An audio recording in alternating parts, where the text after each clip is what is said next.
দেখো বন্ধুরা, আবার অনেক দিন পর একটা অঙ্ক নিয়ে চলে এসেছি।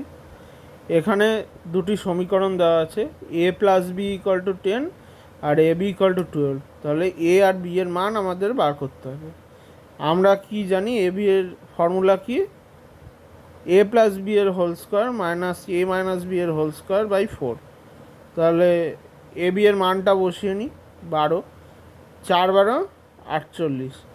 সেখান থেকে এ প্লাস বি মাইনাস এ মাইনাস বি এর হোল স্কোয়ার হচ্ছে 48। তাহলে এ মাইনাস বি এর হোল স্কোয়ারের মান এখান থেকে বার করে নেব। 10-এর হোল স্কোয়ার, এ প্লাস বি এর মান 10, সেখান থেকে 10-এর হোল স্কোয়ার মাইনাস 48। তাহলে এ মাইনাস বি এর হোল স্কোয়ার ইকুয়াল টু 52। তাহলে এ মাইনাস বি এর মান কত? √52। তাহলে 2√13।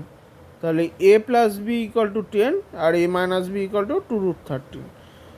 তাহলে এখান থেকে আমরা যোগ করে কি পাই? 2a ইকুয়াল টু 5,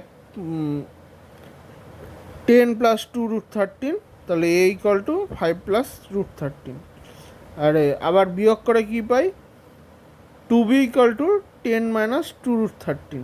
তাহলে b ইকুয়াল টু 5 মাইনাস √13।